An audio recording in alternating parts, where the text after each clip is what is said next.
আমাৰ HS first ইয়াৰৰ 21 তাৰিখে English পৰীক্ষা আছে গতিকে ইংলিছ পৰীক্ষাত গ্ৰামাৰ সেকশনৰ পৰা ৰিপৰ্ট আহিব তো আজি আমালক এই ভিডিওটো তিনিখন ৰিপৰ্ট দিম এই তিনিখনে পৰীক্ষাত অহাৰ বহুত চান্স আছে তো আমালক বেছি দেৰি নকৰি ভিডিওটো আৰম্ভ কৰি আছো আজি এই ভিডিওটো তোমালোকক আৰু মই বুজাই নিদু কাৰণ তোমালোকে কেৱল মাত্ৰ সময় ইমান নাই কেৱল মাত্ৰ লিখিলেও আৰু মুখস্থ কৰি লিখি দিবা নহলে আৰু তোমালোকৰ সময় ইমান নাই আৰু ঠিক আছে মাত্ৰ এটাই কামে কৰিবা যি ঠাইসমূহ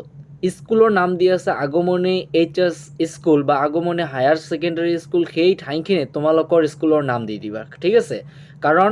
যিজনে লিখিছে তেওঁৰ স্কুলৰ নাম হ'ব লাগিছে আগমনী এইচএছ স্কুল আৰু আগমনীটো তোমালোকৰ যিটো ডিস্ট্ৰিক্ট ওয়াইজ বা স্কুলখন যিটো ঠাইত পৰে সেইটো দিবা ঠিক আছে আৰু এডুকেশ্যন মিনিষ্টাৰ ভিজিটেড এইখিনিতো একেই থাকিব টপিকটো এইটিও ঠিক আছে আৰু আশা কৰো তোমালোকে ৰিপৰ্ট ৰাইটিং জানা যে ৰিপৰ্ট কেনেকৈ লিখে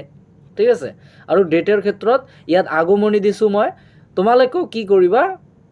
স্কুলৰ নাম আগত দি তাৰ পিছত ইয়াত তাৰিখটো বহাই দিবা ঠিক আছে গতিকে এইটো 20 ডিসেম্বৰ লিখা হৈছে সেই কাৰণে ইয়াত তাৰিখটো 20 ডিসেম্বৰ দি আছে তোমালোকে যি দিনা পৰীক্ষা 21 তাৰিখে লিখিবা ঠিক আছে বহুত চান্স আছে কিন্তু এই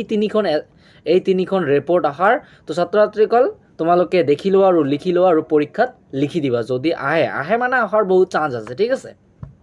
দেখি লোৱা